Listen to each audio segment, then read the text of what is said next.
Hello guys, welcome back to our channel Fantasy World. இன்னைக்கு என்ன வீடியோல என்ன பார்க்க போறோம் அப்படின்னா ஹைக்யூ சீசன் 4 எபிசோட் 13 கான எக்ஸ்பிளனேஷன் தான். இந்த எபிசோடோட ஸ்டார்டிங்ல கனாக்கா வந்து அவளோட ஃப்ரெண்டு கிட்ட பேசிட்டு போறா. யாரு ப்ரோ கனாக்கான்னு கேட்டீங்க அப்படின்னா டனாக்கா கூட ஒரு பொண்ணு பேசலையா, அந்த ஒரு பொண்ணு தான். அவளோட ஃப்ரெண்டுமே அவகிட்ட ஓ இதுதான் டனாக்காவா, அவங்கிட்ட அப்படி என்னப்பா பெருசா இருக்கு அப்படின்னு சொல்லிட்டு கேக்குறா. நான் 4th கிரேட் படிக்கும்போது ஸ்கூல்ல விட்டு போயிட்டேன், ஆனா 3rd கிரேட் படிக்கிற வரை டனாக்கா கூட தான் படிச்சேன். அவங்க எனக்கு நெய்பர்ஸ் மாதிரி தான். ரெண்டு ஃபேமிலியுமே கொஞ்சம் ரிலேட்டிவ்ஸ் தான், சோ அதனால ரெண்டு ஃபேமிலிக்கு நல்லாவே தெரியும். அவளை வந்து நிறைய பசங்க புள்ளி பண்ணுவாங்க, ஏன்னா அவ ரொம்பவே ஹைட்டா இருக்கான்னு சொல்லிட்டு. டனாக்கா தான் அவளை காப்பாத்தி விட்டுட்டு இங்க பாரு ஹைட்டா இருக்காங்கன்னு சொல்லி அவனை கிண்டல் பண்ணா, நீ அதெல்லாம் கேட்காத, இங்க பாரு நான் அவனை ஒரு சூப்பரான பிளேஸ் கூட்டு போறேன் சாயங்காலம் அப்படின்னு சொல்லிட்டு ஒரு இடத்துக்கு கூட்டு போறான். எங்கடான்னு பார்த்தா அங்கதான் ஒரு வாலிபால் கோட்டை இன்ட்ரோடியூஸ் பண்றான். இங்க வாலிபால் விளையாடு அப்படின்ற மாதிரி அவன் தான் சேர்த்தே விட்டுருக்கான். அதை எனக்கு எப்படி எக்ஸ்பிளைன் பண்ணணும்னு சொல்லி தெரியல, ஆனா அது எனக்கு ரொம்பவே கான்பிடென்ட் கொடுத்தது அப்படின்னு கணக்கா சொல்றா. ஓ அப்படியா விஷயம் அப்படின்ற மாதிரி அவ ஃப்ரெண்டு ஏதோ கேட்க இவளுக்கு அப்படியே ரொம்ப வெக்கமாகுது. ஏமா தாய் நான் ஒண்ணுமே சொல்லலையா, ஏமா இவ்வளவு வெக்கப்படுறா அப்படின்னு சொல்லிட்டு அவளும் கேட்கறான். அந்த பக்கம் டனாக்காவுமே அப்படியே சில மாதிரி நின்னுட்டு இருக்கான். மச்சான் உயிரோட இருக்கியா, இங்க பாடுறா அப்படின்ற ரெண்டு பேரும் கேட்கறாங்க. எனக்கு ஒரு சான்ஸ் கிடைச்சதா அப்படின்னு சொல்லிட்டு இன்னும் டனாக்கா அதே தான் சொல்லிட்டு இருக்கான். அவன் இதுக்கு முன்னாடி கியோக்கு கிட்ட நிறையவே ட்ரை பண்ணிருக்கேன், அந்த மாதிரி நான் லக்கேஜ் தூக்கவா, நான் ஏதாவது ஹெல்ப் பண்ணவா அப்படின்னு சொல்லிட்டு. ஆனா கியோக்கோ ஒரு சான்ஸ் கூட கொடுத்துருக்க மாட்டா. அதனால பயலுக்கு இப்போ ஒரு சான்ஸ் கிடைச்சதுன்னு கூட தெரியாத அளவுக்கு அவ்வளவு அப்புறானியா இருந்திருக்கான். இன்னோசிட்டா இதெல்லாம் காரணமே நீதான்டா இவனை இப்படி எடுத்து விட்டு அப்படின்ட்டு அவன் ஃப்ரெண்டு சொல்லிட்டு இருக்கான். இப்போ கோச்சுக்கும் கனடியன் டீம் பசங்க எல்லார்கிட்டயும் பேசுறாங்க. கனடி வந்து சொல்றாரு, இன்னைக்கு எல்லாருமே ரொம்ப சூப்பரா விளையாண்டீங்க, கங்க்ராச்சுலேஷன்ஸ் அப்படின்ட்டு. அதுக்கப்புறமா இப்ப நம்ம அடுத்த மேட்சை பத்தி பேசலாமா அப்படின்னு கோச்சுக்கா சொல்றாரு. நான் இப்ப சொல்றதுனால எதுவும் மாற போறது இல்ல, இருந்தாலும் இந்த உண்மையை நான் சொல்லிதான் ஆகணும். போன வட்டம் நடந்த இந்த இன்டர்கை மேட்ச்ல செகண்ட் ரன்னர் அப்பா வந்தது இந்த ஒரு டீம் தான், இனாரசாக்கி. ஃபர்ஸ்ட் அவங்க டீமோட பவர்ஃபுல்லான அட்டாக்கர் ஆரன் ஓஜிரோ, இவனுமே யுஷிவாக்கா மாதிரி நேஷனல் லெவல்ல டாப் 3 இயர்ஸ்ல ஒருத்தன். இவனை ஸ்டாப் பண்றது ரொம்பவே கஷ்டம் தான். கிட்டத்தட்ட நீங்க இவனை யுஷிவாக்கா பொகோட்டோ லெவலுக்கு கம்பேர் பண்ணிக்கலாம். அதனால நம்ம இவனுக்கு அகைன்ஸ்டா டோட்டல் டிஃபென்ஸ் தான் யூஸ் பண்ணி ஆகணும் அப்படின்னு சொல்றாரு. அண்ட் செகண்டா நோட் பண்ண வேண்டியது இவங்களோட மிடில் பிளாக்கர் ரின்டாரோ சூனா. இவன் ஹைட்ல என்னதான் ரொம்ப ஷார்ட்டா இருந்தாலும் இவனோட இன்ஸ்டிங் உண்மையிலே வேற லெவல்ல இருக்கும். அதனால கண்டிப்பா இவன் நம்மளோட ஃபாஸ்ட் அட்டாக் கூட ஈஸியாவே ப்ரெடிக்ட் பண்ணிடுவான். இவனோட பிளாக்கை தாண்டி அடிக்கிறதுமே நமக்கு ரொம்ப கஷ்டமான ஒரு விஷயமா தான் இருக்க போகுது. இவங்க ரெண்டு பேரும் தான் இந்த டீமோட கெனானே. ஆனா இந்த கெனானை ஹேண்டில் பண்றதே ஒரு மிக முக்கியமான ஒருத்தன் தான். அவன் தான் நமக்கு ரொம்ப பெரிய தொந்தரவே, மியா ஆட்சுமு. நீ இவனை ட்ரைனிங் அப்ளை பார்த்துருப்பல காகியமா அப்படின்னு கோச்சு கேட்கிறாரு. ஆமா அப்படின்னு சொல்லிட்டு காகியமா சொல்றான். இவன் தான் ஜப்பான் லெவல்ல நம்பர் 1 ஹை ஸ்கூல் செட்டர் அப்படின்ட்டு சுகவாராவும் சொல்றான். ஆமா அவனோட செட்டிங் எல்லாமே ரொம்ப சூப்பரா இருக்கும், அட்டாக்கருக்கு ஹிட் பண்றதுக்கு ரொம்பவே கம்ஃபர்டபுளா இருக்கும். அவனோட செட்டிங் அடிக்கிறப்ப நம்மளே இம்ப்ரூவ் ஆயிருக்குமோ அப்படின்ற மாதிரி அந்த அட்டாக்கருக்கு தோண வச்சிரும். அந்த அளவுக்கு சூப்பரான செட்டர் அப்படின்னு காகியமா அவனை பாராட்டுறான். காகியமாவே ஒருத்தனை பாராட்டுறானா பரவாயில்லையப்பா அப்படின்ற மாதிரி டனாகாவும் யோசிக்கிறான். ஆனா இதை தாண்டி அவன் கிட்ட இன்னொன்னு இருக்கு அப்படின்னு கோச்சுக்கா சொல்ல வராரு.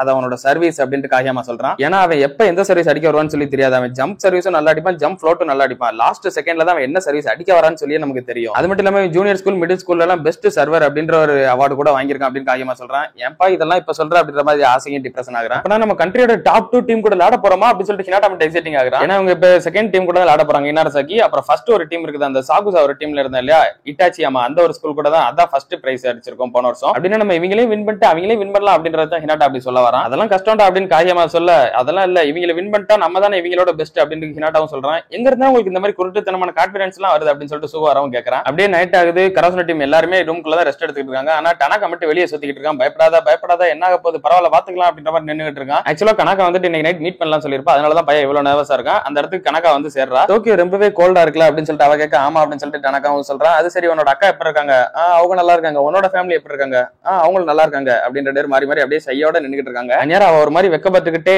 நான் அப்படின்னு சொல்றப்பே டனாக்காக்கு ஐயோ இவ ஏதோ தப்பா சொல்ல வரா போலயே அப்படின்னு சொல்லிட்டு இல்லம்மா தாயே என்னை மன்னிச்சிரு, நான் வேற ஒரு பொண்ணை மனசை பறி கொடுத்துட்டேன் அப்படின்ற மாதிரி சொல்ல வரான். அவன் அதை முழுசா சொல்லி முடிக்கிறதுக்குள்ள அப்படியே தலையை தூக்கி பார்த்தா அந்த இடத்துல வேற ஒரு பையன் நின்னுட்டு இருக்கான். ஓ இது கணக்காவோட பாய் ஃப்ரெண்ட கூட இருக்கும் அப்படின்னு சொல்லிட்டு நம்ம ஏதோ தப்பா நினைச்சுக்கிட்டோம், ஐயோ தெரியாம சொல்லிட்டு என்ன மன்னிச்சிருமா அப்படின்னு சொல்லிட்டு ஓடி போயிடுறான். அந்த பையனை வந்துட்டு இந்த என்னோட அம்மா உனக்கு இதை கொடுத்தாங்க அப்படின்னு சொல்லிட்டு அந்த லக்கி ஷாம் ஒண்ணு தரான். இவன் கூட கொஞ்ச நேரம் பேசலாம்னு தான் இவனாட்டுக்கு இப்படி போயிட்டானே, சரி விடு நான் வந்து இங்க லவ் பண்ண வரல, இங்க நான் கேம் விளையாட தான் வந்திருக்கேன், வின் பண்ண தான் வந்திருக்கேன் அப்படின்னு சொல்லிட்டு அவளை மனசை தேத்திக்கிறா. அடுத்த நாள் காலையில ஆகுது, ரெண்டு டீமே அப்படியே வார்ம் அப் பண்ணிக்கிட்டு இருக்காங்க. அந்நேரம் இனாரசாக்கி கோச் வந்துகிட்டு அடுத்து நம்ம ஸ்பைக்கிங் பண்ணுவோமா அப்படின்னு சொல்லிட்டு நம்ம கண்ணாடி கிட்ட கேட்கிறாரு. அவருக்கு பார்க்க ரொம்ப பயமாயிடுது. நம்ம கோச்சுக்கு திடீர்னு ஓடி வந்துட்டு அதெல்லாம் இல்ல நாங்க சர்வீஸ் இன்னும் கொஞ்ச நேரம் பிராக்டிஸ் பண்ணணும் அப்படின்னு கத்துறாரு. அப்பதான் நேத்து நைட் ஹினாட்டா இன்னொரு விஷயத்தையும் சொல்லியிருப்பான். அந்த மியா ஆட்சுமோ அந்த அளவுக்கு ஒரு பெஸ்ட் செட்டரா இருந்தா அவன் ஆஃப் பண்ணிட்டா நம்ம வின் பண்ணிடலாம்ல அப்படின்னு சொல்லுவான். நம்ம ஃபர்ஸ்ட் டச் அவனுக்கே தள்ளிட்டா செகண்ட் டச் அவனால செட் பண்ண முடியாது, அதனால நம்ம வின் பண்ணிடலாம் ஈஸியா, இதை நம்ம ஏன் யூஸ் பண்ணக்கூடாது அப்படின்னு சொல்லிட்டு கேட்பான். வாய்ப்பு இல்ல ராஜா, வாய்ப்பே இல்ல, அதுக்குதான் இன்னொருத்தன் இருக்காங்க, இதுக்கு முன்னாடி ஃபைனல்ஸ் நடந்தப்ப அவன் இல்ல, இந்த வாட்டி அவன் கண்டிப்பா இருப்பான் அப்படின்னு அவர் சொல்லும் போது அங்க இருந்து இன்னொருத்தன் ஸ்பைக் பண்றான். இதெல்லாம் சுகாரா பார்த்துட்டு ஓ இப்பதான் எனக்கு ஞாபகமே வருது, ஒருவேளை மியா ஆட்சுமோ செட் பண்ணலனா கூட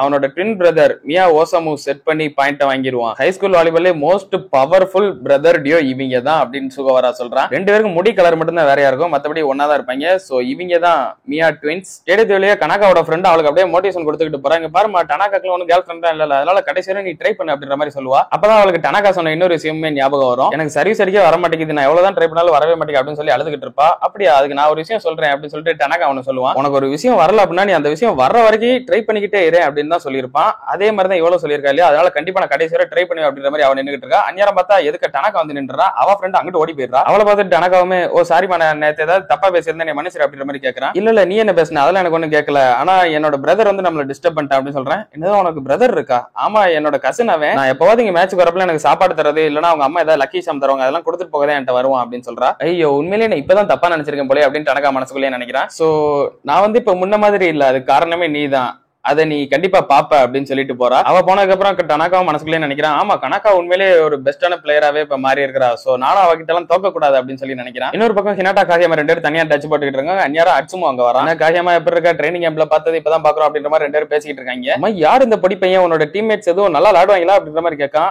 எல்லாம் நல்லா விளையாடுவாங்க, ஆனா இவன் அவ்வளவு விளையாட மாட்டான் அப்படின்னு முதல்ல சொல்றான். டேய் என்னை பத்தி ஏன்டா அப்படிலாம் சொல்ற அப்படின்னு சொல்லிட்டு ஹினாட்டா கத்துறான். அடுத்து இருந்தாலுமே இவன் ஆவரேஜா தான் விளையாடுவான், இவனை எனக்கு விளையாட வைக்க தெரியும், நான் பாத்துக்கிறேன் அப்படின்ட்டு காகியமா சொல்றான். அது அப்படி சொல்லணும் அப்படின்னு சொல்லிட்டு ஹினாட்டா தம்ஸ் அப் காட்டுறான். இந்த வாட்டி கரசனோ டீம் வந்து ஆரஞ்சு கலர் ஜெர்சி போட்டிருக்காங்க. ஏன்னா இனாரசாகி வந்து பிளாக் போட்டிருக்காங்க இல்லையா, அதனால இவங்க அது போட்டா நல்லா இருக்காதுன்னு சொல்லிட்டு தான் கொஞ்சம் டிஃபரன்ஸ்க்காக ஆரஞ்சு போட்டிருக்காங்க. ஹினாட்டாவும் நிஷினோயாவை பார்த்துட்டு வா இதுல கூட யூனிக்கா செம கூலா இருக்க நிஷினோயா அப்படின்னு சொல்றான். இனாரசாகியோட பேண்ட் எல்லாம் வேற லெவல்ல இருக்குது. கிட்டத்தட்ட சீரோட்டோரிசாவாக்கு பாட்டு பண்ணாங்க இல்லையா, அதோட பல மடங்கு சூப்பரா இருக்குது. இது யாமகுச்சி ஐயோ வைத்த கலக்குதே அப்படின்ற மாதிரி நிக்கா. ஹினாட்டா இந்த வாட்டி ஐயோ இதெல்லாம் பார்க்க செம சூப்பரா இருக்கு, எனக்கு எக்ஸைட்டிங்கா இருக்கு அப்படின்னு துடிக்கிறான். இப்ப ரெண்டு டீமே வாம்சாட் அடிச்சுக்கிட்டு இருக்காங்க. நேரம் மியா ட்வின்ஸ் அடிக்க வராங்க. எல்லாரும் ஆட்ஸ்மோ தானே செட், அவன் செட் பண்ணான்னு பார்த்தா ஆட்ஸ்மோ அடிக்கிறான். ரெண்டு பேரும் அப்படியே கிராஸ் ஆகி ஒரு எக்ஸ் மாதிரி போட்டு அட்டாக்கிங் பண்றாங்க. சூப்பரா இருக்குது பாக்கவே. இவங்க ரெண்டு பேரும் காம்போ ஆனாங்கன்னா யாரு செட்டர் யார் அட்டாக்கர்னு சொல்லி ஒண்ணுமே புரியாது. அதான் ஆப்போனன்ட்ஸ்க்கு இருக்கிற பெரிய தலைவலியே. ஹினாட்டா வாம்சாட் அடிக்கிறதே அந்த பசங்க எல்லாரும் பார்த்துட்டு இவன் உண்மையிலே கொஞ்சம் ஜம்ப் பண்ணுவான் போலே அப்படின்னு பேசிக்கிட்டு இருக்காங்க. இப்ப ரெண்டு டீமும் மேட்ச் ஆரம்பிக்கிறதுக்கு முன்னாடி வெளியே நின்னுறாங்க. நேரம் கண்ணாடி வந்து கராசனோ டீம் பேசுறாரு, நீங்க சீரோட்டோரிசாவை பீட் பண்ணுவீங்கன்னு சொல்லி யாருமே எதிர்பார்க்கல, அதே மாதிரி இன்னொரு வாட்டி இந்த உலகத்துக்கு ஒரு மிகப்பெரிய சர்ப்ரைஸை கொடுத்துட்டு வாங்க அப்படின்னு சொல்றாரு. இப்ப மேட்ச் ஸ்டார்ட் ஆகுது. ஃபர்ஸ்ட் சர்வீஸ் ஆட்ஸ்மோ தான் அடிக்க போறான். பேக்ரவுண்ட்ல அந்த பேண்ட் சவுண்ட் எல்லாம் கேட்டுக்கிட்டு தான் இருக்குது. ஆனா அவன் கையை தூக்கி கரெக்டா கையை மூடுறப்ப அந்த பேண்ட் சவுண்ட் கம்ப்ளீட்டா ஸ்டாப் ஆயிடுது. அவன் பால தூக்கி போட்டு செம்ம பவர்ஃபுல்லா ஜம்ப் சர்வீஸ் அடிக்கிறான். நிஷினோயாக்கு வந்த வேகம் கூட தெரியல, அப்படியே கிரவுண்ட்ல ஹிட் ஆயிட்டு போகுது. அடுத்து அவன் ஓடி வந்து அதே மாதிரி சர்வீஸ் பண்ண ஜஸ்ட் மிஸ் இந்த வாட்டி அவுட்ல போய் விழுந்துருது. நம்ம டீம் பிளேயர்ஸ் எல்லாம் இப்பதான் பெரும் மூச்சே விடுறாங்க. இப்ப ஆசைக்கு சர்வீஸ் போட போறான். ஆனா ஆப்போசிட் சைட்ல இருந்து எல்லாரும் பூம் பூம்னு கத்திக்கிட்டு இருக்காங்க. இந்த பூம் பண்ணி அனுப்புவாங்க இல்லையா, அந்த பிடிக்கல அப்படின்னா அந்த மாதிரி பண்ணிக்கிட்டு இருக்காங்க. கோச்சுக்குமே புரிஞ்சுக்கிறாரு, நல்லா தான்டா ட்ரெயின் பண்ணி கூட்டு வந்திருக்கீங்க, டீமை தான் ட்ரெயின் பண்ணி கூட்டு வரீங்கன்னு பார்த்தா இப்படி சீர பண்றீங்களே, இவ்வளவு ட்ரெயின் பண்ணி கூட்டு வந்திருக்காங்களே அப்படின்னு நினைக்கிறாரு. ஆசையால காமா இருக்கவே முடியல, அது ஒரு மாதிரி டிஸ்டர்பன்ஸாவே இருக்குது. அவனும் சர்வீஸ் நெட்ல தான் அடிச்சிடறான். கமெண்ட்ரி கொடுக்குறவங்களும் ஃபர்ஸ்ட் ஆட்ஸ்மோவை பத்தி சொல்றாங்க. ஜப்பான்லேயே நம்பர் 1 செட்டர் ஹை ஸ்கூல்லயே இவர் தான் அப்படின்ற மாதிரி ஒருத்தர் அப்படியே ஆட்ஸ்மோவை சொல்லிக்கிட்டு இருக்க. இன்னொருத்தர் வந்துட்டு அவனை மட்டும் பாக்காதீங்கப்பா, இந்த பக்கம் பாருங்க, இந்த பக்கம் நிக்கிறது ஃபர்ஸ்ட் இயர் சேர்ந்த டோபியோ காகியாமா, ரொம்பவே டேலண்டடான ஒருத்தன். அது மட்டும் இல்லாம இப்பதான் ஆல் ஜப்பான் ட்ரைனிங் கேம்புக்கு வேற போயிட்டு வந்திருக்க ஒரு பையன். சோ இது கண்டிப்பா செட்டர் வெர்சஸ் செட்டரா இருக்கும் அப்படின்ற மாதிரி பேசிக்கிட்டு இருக்காங்க. அப்ப காகியாமா வந்து ஹினாட்டாக்கு செட் பண்றான். இந்த வாட்டி ஹினாட்டா செம்ம சூப்பரா ஜம்ப் பண்றான். கிட்டத்தட்ட இந்த கோசியூமி மாதிரி ஜம்ப் பண்ண ட்ரை பண்றான். போடு வேற லெவல், நான் வேற லெவல்ல இப்ப ஜம்ப் பண்ணிருக்கேன் அப்படின்னு சொல்லிட்டு ஹினாட்டா சந்தோஷப்படுறான். அந்த சந்தோஷத்திலேயே பால் அடிக்க மறந்துடுறான். அப்படியே கீழே விட்டுறான் பந்த. ஐயோ மன்னிச்சிடறா காகியாமா, நான் பந்து அடிக்கிறதுக்கு மறந்துட்டேன் அப்படின்னு சொல்றான். ஆப்போசிட்ல அந்த 4ஆம் நம்பர் ஓஜிரோவும் என்னடா இவன் சொன்னா, இப்ப ஏதோ பந்து அடிக்க மறந்துட்டேன்னு சொன்ன மாதிரி என் காதுல கேட்டது. டே உண்மையிலே அவன் அதை தாண்டா சொன்னா அப்படின்ற மாதிரி அவங்க மிடில் பிளாக்கர் சொல்றான். நம்மள மாதிரி ஒரு பவர்ஃபுல்லான டீம் கூட விளையாடுறப்ப இந்த மாதிரி எக்ஸ்பெரிமெண்டலா இவ்வளவு விஷயம் பண்ணி பாக்குறாங்களா, நம்மள என்ன நினைச்சுக்கிட்டு இருக்காங்க அப்படின்ற மாதிரி ஓசாமுக்கும் லைட்டா காண்டாகுது. இந்த ஒரு மேட்சை பாக்குறதுக்கு பொக்குட்டோ, அக்காசி, சாக்குசா, அப்புறம் ஹோசியுமி எல்லாருமே வந்திருக்காங்க. அட்சுமுவும் நினைக்கிறான் எனக்கு காகியாமாவை பத்தி ஆல்ரெடி நல்லாவே தெரியும், ஆனா இந்த பொடிப்பைய யாரு அப்படின்ற மாதிரி நினைச்சுக்கிட்டு நிக்கிறான். இதோட இந்த ஒரு எபிசோடுமே முடியுது. இந்த எபிசோடு பாதிக்கு அப்புறமா தான் இந்த ஒரு மேட்ச் ஸ்டார்ட் ஆச்சு. அடுத்த எபிசோடு ஃபுல்லாவே இந்த ஒரு மேட்ச் தான், அதனால வேற லெவல் இன்ட்ரெஸ்டிங்கா போக போகுது. அதெல்லாம் நீங்க தொடர்ந்து பார்க்கணும்னு நினைச்சீங்க அப்படின்னா மறக்காம நம்ம சேனலை சப்ஸ்கிரைப் பண்ணி சப்போர்ட் பண்ணுங்க. நான் உங்களை இன்னொரு நல்ல வீடியோல மீட் பண்றேன். Bye guys.